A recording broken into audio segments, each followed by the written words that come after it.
Gamit ang abilidad ng mutya ng tubig, kumuha siya noon ng isang basong tubig na kanya namang binulungan. Sumulat din siya noon ng mga kataga sa maliit na piraso ng papel na kanyang inilublob sa tubig. Mga kabagis, umpisan ng paganahin ang ating mga imahinasyon sa paki ng subscribe button. Palike na rin mga kabagis ko. Salamat. Pagkainom ng batang yun sa tubig, may kung anong nakita sina Luis na animoy sinulid na nakabaon sa ulo ng binata. Kaya agad niya yung pinutol gamit ang sungay ng anggitay. Nang magawa ito ni Luis, habang hawak niya ang animoy sinulid na yun, bigla na lang itong kumawala sa kanyang kamay na animoy may humatak doon na malakas na puwersa. Kasabay noon ang pagramdam nila ng kakaibang presensya mula sa labas ng tahanan ng ginang. Kaya't agad silang lumabas. Pagkabungad nila sa pinto, tumambad sa kanila ang isang panauhin na nakatalukbong. May hawak na tungkod at napansin din nila ang malabangkay nitong mga paa at kamay na siyang tanging nakalabas sa kasuotan nito. Itinuro silang apat ng panauhing yun, kasunod ng pagtalikod nito, sabay lakad papalayo. Nais man nilang kumprontahin ang panauhing yun, subalit di nila nagawa dahil maraming tao sa paligid. Papasapit pa lang kasi noon ang katanghalian at isa pa, nasa sentro sila ng baryo, kung kaya't hinayaan nila na makalayo ang matanda. At bago sila umalis sa tahanan ng ginang, muling pinainom ni Leandro ng inorasyon ng tubig ang bata para sa panghuling lunas niya dito. Ginang, wag na ho kayong mag-alala. Gagaling na ho ang anak nyo. Lagi nyo lang siyang pakakainin ng masusustansyang pagkain upang mabilis na makabawi ang kanyang katawan. Babalik ho ako sa ibang araw para bisitahin ang anak nyo para masigurado natin ang agaran niyang paggaling. Habilin ni Leandro. Matapos ng kanilang panggagamot, dumiretso na sila sa lugar ni Tiburcio. Pinag-uusapan nila noon ang panauhing nagpakita sa kanila. Ayon kay Luis, wala siyang kakaibang naramdaman sa panauhing yun. Kahit katiting na presensya ng isang nilalang na nagtatangan ng lihim na karunungan. Ang tanging sigurado niya lang, isang mataas na uri yun ng nilalang kagaya ni Gonzalo. Oo nga, kuya, tama ka. Maging ako, ganun din ang aking naramdaman. At sa tungkod na hawak niya, alam kong minsan ko na yung nakita eh. Di ko lang maalala kung kanino at saan ba? Wika ni Leandro. Sa kanilang pag-uusap, may sumalubong sa kanilang isang bata. Kaya nawala sila sa kanilang kwentuhan. Tumuloy muna sila noon sa tahanan ni Tiburcio at nagkwentuhan habang humihigop ng mainit na kaping barako. Makalipas ang ilang minuto, nagtungo na sila sa lugar na sinasabi ni Tiburcio, kung saan malimit niyang makita na dumadaan ang inaakala niyang si Tandang Kaima na laging may balagwit na mga banga. Nang naroroon na sila sa lugar, wala namang kakaiba silang napansin doon. Ganun pa man, ikinubli nila ang kanilang mga presensya kasabay ng mga pansabulag na inihip ni Tiburcio sa hangin. Malapit na noong lumubog ang araw. Ngunit di pa nila nasisilayan ang mga sinasabing panauhin ni Tiburcio. Nang sumapit na rin ang takipsilim at wala pa rin, isa lang ang masisigurado ko. Maaaring alam ng nilalang na yon na magmamasid tayo dito. Pag di natin siya nasilayan ngayon, babalik tayo kinabukasan, Tiburcio. Wika ni Luis. Nang malapit nang lumubog ang araw, nakapagpasya na silang umuwi. Pero agad silang pinigilan ni Tiburcio. Sabay sabi ng, nandito na. nandito na sila. Uwi ka ni Tiburcio habang nakaturo sa isang dako. Pagtingin nila, doon tumambad sa kanila ang isang panauhin na may balagwit na 2 malaking banga.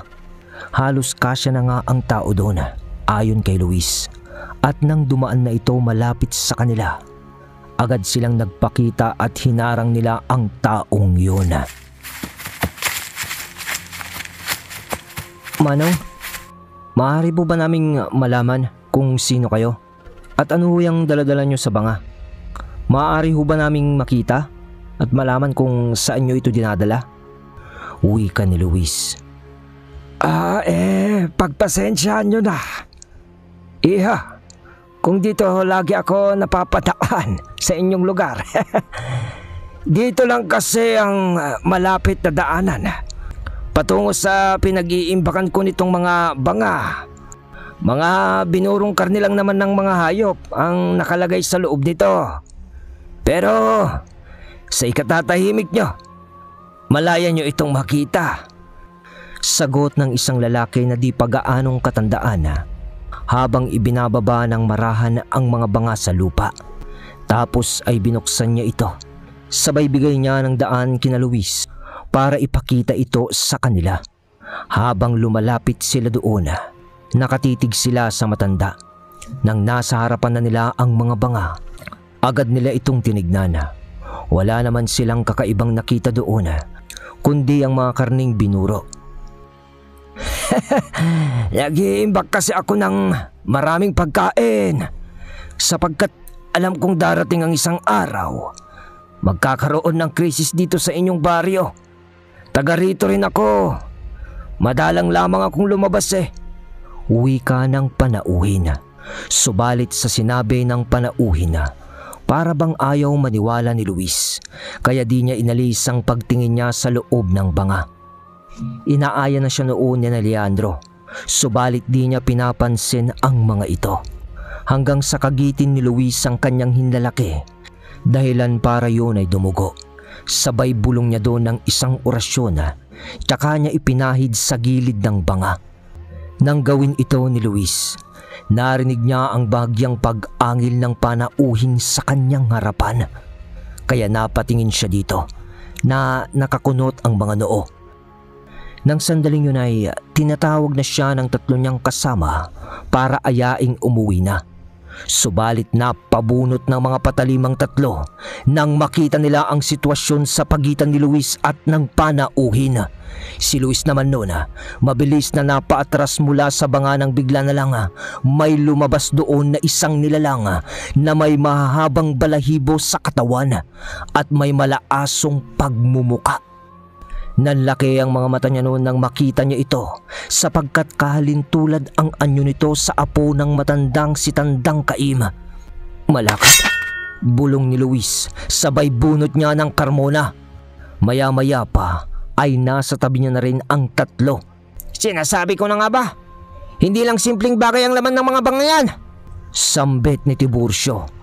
Sa pag-angil ng nilalang na yun, kasabay noon ang paglabas pa ng isang nilalang mula sa isa pang banga na ganoon din ang itsura. Kasunod pa noon ang pagpapalit ng anyo ng panauhin sa ganoon ding kaanyuan. Mga malakat! Saan nanggaling ang mga yan? Wika ni Pilo. Ngunit habang nagkakatitigan sila ng mga nilalang, may isang nilalang ang mabilis silang sinunggaban mula sa likuran. Agad naman nila itong naiwasan dahil sa talas ng kanilang pakiramdam. Agad na tinungo ng nilalang na isa ring malakat na umatake sa kanila. Ang halili ng 3 pang malakat. Subalit may mas mabangis na itsura ang nilalang na dumating kung ikukumpara sa 3. Huli na kayo! Huli na kayo sa kaganapan, mga antingero! Nasa baryo nyo na ang kabuuan ng aming angkan. Maraming salamat sa inyo, mga antingero, sa ginawa nyong pagpaslang sa huling pangkat ng mga gabunan.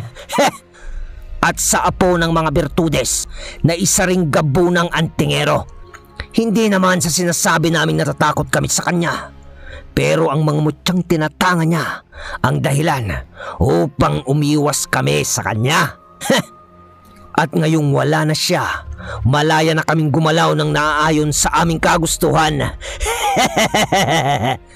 Wika ng isang malakat. Ganun ba? Isa lang ang masasabi ko sa inyo mga ungas. Nagkamali kayo ng lugar na pinuntahan. Dahil sa lugar na ito, ang bawat masasamang nilalang na kagaya nyo ay inililibing namin sa hukay. Maangas na wika ni Leandro. Ganun ba? Hindi subukan natin! Wika ng huling dumating na nilalang, sabay sugod sa kanila ng mga ito. Ngunit di pa man nakakalapit ito sa kanila, pabagal ng pabagal ang kilos ng mga ito hanggang sa di na makagalaw ang mga yun. Dahil yon sa mga pinakawalang tigalpo sa hangin ni Luis na mabilis pa sa patak ng segundo. Dahil sa ginawa ni Luis, mabilis nilang nadarag sa lupa ang mga nilalang. Subalit ng aktong kikitlan na nila ng buhay ang mga yun, bigla naman silang napalayo sa mga nilalang nang may isa pang muling malakat na inatake sila isa-isa na kanilang agad na iniwasan, dahilan upang maudot ang pagpatay nila sa mga yun. At sa pagbaling nilang muli sa mga yun, ganun na lang ang panghihinayang nila nang makita nila ang mga malakat na mabilis na pumulas papalayo kasama ang isa pang malakat na umatake sa kanila. Subalit habang nananakbo ang mga nilalang na yun, may napansin si Luis. Nang mawala na ang mga nilalang sa kanilang mga paningin, wala silang ibang nagawa kundi ang basagin ang mga banga. Magsasalubong din muli ang ating mga landas demonyo. Kung sino man ang may pakana ng lahat ng ito, matutuklasan din namin yun kung sino. Bulong ni Luis sa kanyang isipan. Mga kasama, maghihiwa-hiwalay tayo. Maglilibot tayo ngayong gabi sa buong baryo. Masama ang kutob ko. Wika ni Luis sa kanyang mga kasama. Mag-iingat kayo. Tayo na. Dagdag pa niya. At nang hapon din nga na yun ay naghiwa-hiwalay silang apat para libutin ang kanilang baryo. Para sugpuin ang palihim ng kababalaghan na nangyayari sa kanilang baryo. Marami silang natuklasan. Di lang isa, di lang dalawa o tatlo. Marami sa kanilang mga kababaryo ang nakaranas ng karamdamang kagaya sa nangyari sa ginamot nilang bata. Inabisuhan nilang apat ang mga pamilyang yun na tumungo sa tahanan ni Leandro para bigyang kaagad ng lunas ang parte ng pamilya na nabiktima ng mga aswang. Pagsapit ng umaga, nasa tahanan ni Leandro noon si Luis. Mas bihasa kasi si Leandro sa panggagamot ng mga namarkahan ng mga aswang. Pero ganun pa man, sa dami na nagpapakonsulta kay Leandro, tumutulong na rin si Luis dito. Hanggang sa abutin na sila noon ng tanghalian. Napahinto si Luis sa kanyang ginagawa at napatingin sa labas ng bahay ni Leandro. Nasa may pintuan kasi siya noon habang nanggagamot. Pagtingin niya sa labas ng tahanan, nakita niyang muli doon ang nilalang na nagpakita sa kanila nung ginamot nila ang anak ng isa nilang kababaryo. Ganon pa rin naman ang itsura nito. Nakasuot yun ng mahabang kasuotan na tanging mga paa at kamay lang ang nakalabas. At sa mukha naman nito ay tanging mga maiitim na ngipin lamang ang makikita mo. Itinuro nito si Luis. Sabay senyas nito ng paggilit sa leeg gamit ang hinlalaki. Isang pahiwatig na papatayin sila ng nilalang na yun. Kaya naman napatayo nun si Luis na nakaagaw ng pansin ng lahat ng taong naroroon sa tahanan ni Leandro. Nang makita ng mga tao ang panauhing nasa labas ng tahanan, bumakas sa mga ito ang labis na takot. Nagsisisigaw na noon ang mga bata habang umiiyak at nakayakap sa mga magulang nila. Kaya naman agad silang gumawa ng paraan para huminaho ng mga tao sa tahanan ni Leandro. Matapos nila yung gawin, lumabas silang apat para harapin ang panauhin. Tapos ay isinara nila ang pinto para sa proteksyon ng mga tao sa loob ng bahay. Sino ka? Sino ka? Tanong ni Luis. Hagik-gik ng panauhin habang nakatango. Sabay sabi ng, "Di ko kayo pinapakialaman sa mga ginagawa nyo, mga antingero. Pero bakit ang mga ginagawa ko ay pinapakialaman nyo? Pero nagpapasalamat ako kasi pinaslang nyo ang gabunang si Gonzalo. Hinayaan ko na nga kayong paslangin siya kahit nakadugo ko siya." Pero wag kayong mag-alala. Ngayong nasa lugar na ito ang angkan ko ng mga aswang na aking pinamumunuan, ako naman ang papaslang sa inyong 4. Pagkatapos namin sa inyo, gagawin naming pugad ang baryong ito. Wika ng panauhing iyon. Tutugon sana noon sina Luis. Subalit matapos magsalita ng panauhin, agad itong tumalikod sa kanila, na para bang ipinapakita nito sa kanila na wala lang silang mga antingero para sa kanya. Nang makarating na ang panauhing yon sa may masukal na daanan, may mga nagsilabas ang mga panauhing doon na sumabay sa paglalakad ng panauhing nakatalukpong. Sa pagtitig doon ni Luis, meron na naman siyang napansin nang lumingon sa kanya ang isang tao na lumabas sa talahiban. Sa pagkawala ng mga panauhing yun, bumalik na sila sa loob para muling manggamot. Halos tumagal din ng 3 araw ang panggagamot nila, na matagumpay naman nilang nagawa. Napagaling nila ang lahat ng panauhin na nagpakonsulta sa kanila. Nang isang gabi, habang nasa bahay pa niya si Luis na naghahanda pa lamang para samahan si Leandro para rumonda sa baryo, may 2 di inaasahang nilalang ang bumisita sa kanya. Agad siya noong napaatras at napabunot ng kanyang karbona nang bigla na lang lumitaw sa kanyang harapan ang isang gabunan na may kasamang isang panauhin na may nagbabagang mga mata. Nalitaw sa madilim nitong kasuotan. Kasabay noon ang pagkaramdam niya ng pagtama sa kanya ng isang orasyong tigalpo. Ramdam niya ang pag-agos ng dugo niya noon sa kanyang ilong. Isang pahiwatig na malakas ang binitawang tigalpo sa kanya ng nilalang na nagsasabi ng, "Antingero, masyado kang pakialamero.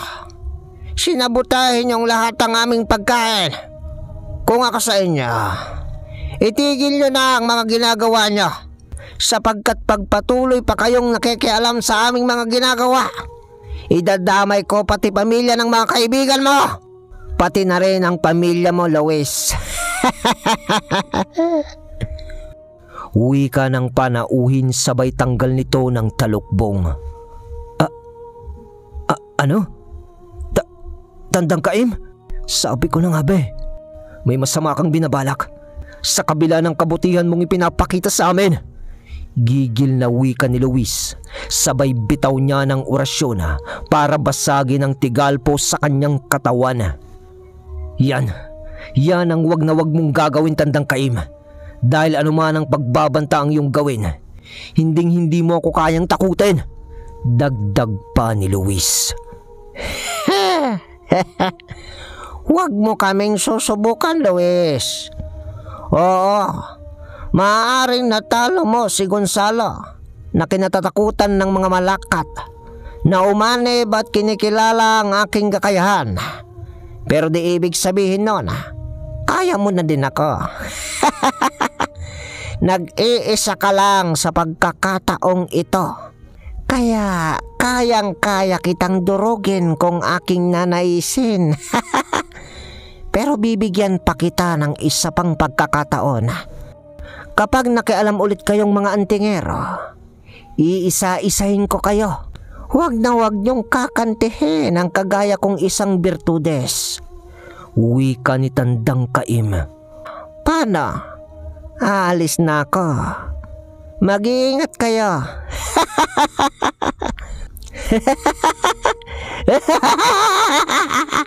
Paalam pa ng matanda habang parang baliw na tumatawa-tawa papalayo kay Luis.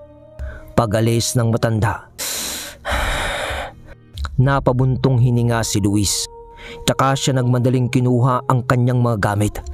Mabilis niya noong tinungo ang tahanan ng kanyang mga kaibigan para abisuan na at ipaalam sa mga ito na ang kasalukuyan nilang kalaban ay si Tandang Kaimna.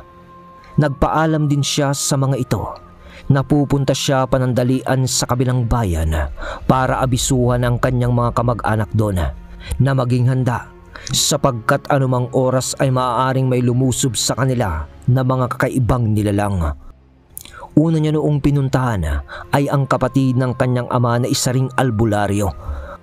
Pagkarating niya doon niya muna dinala ang kanyang mga kapatid at ina at sinabi niya sa kanyang tiyuhin na kung maaari, doon muna ang mga kapatid at ina niya habang kasalukuyan siyang may kinakaharap na sigalot sa kanilang bayan. Pumayag naman ang kanyang tiyuhin at sinabing, "Makakaasa ka, iho. Sige na, iho. Ramdam ko ang kagustuhan mong tumulong sa mga nangangailangan. Kaya nais din kitang tulungan. Alam kong mahalaga ang mga taong nakapaligid sa iyo. Pero alam ko din na mas mahalaga ang kaligtasan ng pamilya mo.